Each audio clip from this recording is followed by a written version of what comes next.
New evidence has been unveiled in the case of Malcolm X that reveals that the FBI, NYPD, and CIA all worked together to make sure that Malcolm X lost his life. They all worked together, and now we have proof, and people are coming forward now with testimonies. Khalil Saeed Ramakrishna and Walter Bowie as key witnesses in a court case, whereas Benjamin Crump and the family of Malcolm X is accusing the U.S. government, namely the CIA, FBI, and NYPD, in working together and orchestrating what happened to Malcolm X. They wanted this man gone. We have the proof now, and we have the people who are corroborating the evidence. Because both Ramakrishna and Bowie were both security associates who were arrested about 1 week before Malcolm X lost his life. And the reason why they were arrested, allegedly, is to prevent them from protecting Malcolm X. And there are other stories from other people, namely NYPD officers, who have said the exact same thing.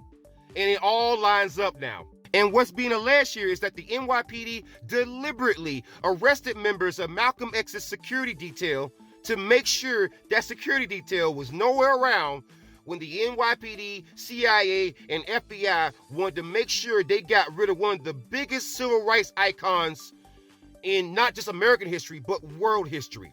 And like I said, it's been long theorized that the CIA, FBI, and the NYPD all worked together to make sure Malcolm X was no longer a problem. And last year, one of Malcolm X's daughters actually filed a lawsuit against the NYPD, CIA, and FBI. So as you can see, I didn't just make that up. Many people in the black community have long suspected the U.S. government of being involved in what happened to Malcolm X and also Dr. Martin Luther King Jr. We all suspected, and now, years and years and years later, it's finally coming out. And you had NYPD officers who, in their final message, said that they worked with the FBI to make sure Malcolm X was gone. In 2011, Raymond A. Wood, who is a retired undercover NYPD police officer, admitted that he tried to coax members of Malcolm X's security team into committing crimes to make sure they got arrested, and that he said some of them were arrested. Just like they said in the other article that I just read to you that was written in this year.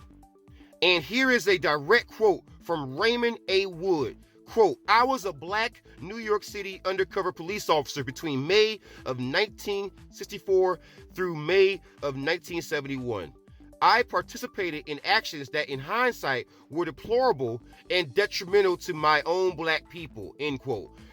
So this man, as his final message to the world, wanted the world to know the truth about what he did and the CIA and the FBI, because he specifically mentioned the FBI. But we also suspect the CIA, because of course the CIA is involved in going after black people. It's a long-standing tradition with the CIA. And here's one more quote that I want to read from Raymond A. Wood. Quote, "Under the direction of my handlers, I was told to encourage leaders and members of the civil rights groups to commit felonious acts," end quote. Direction of my handlers. Black folks, when you see a quote like this, that should really, really put some things into perspective for you. When you get folks looking into your past, trying to use your past against you, when you get folks trying to lie on you, just all kind of stuff, right? And they do it in groups, and it seems orchestrated by law enforcement. I just want you to understand what you're dealing with. You know, I dealt with people who claim to be Black Panthers, claim to be leftist organizers, claim to be all this stuff. But then you look underneath, right? And you find these people aren't who they claim that they are. And then when you expose them, they have whole networks already in place to protect them and go after you should you do that. What do you think happened to the family of Malcolm X and MLK this whole time as they're going after these people? Do you think that they face any kind of retaliation? If that's the case, what do you think is happening to legitimate activists on the streets right now? What do you think is happening to people like me and others? I try to tell people for doggone years, Malcolm X and MLK was taken out by the government. And now we got the proof.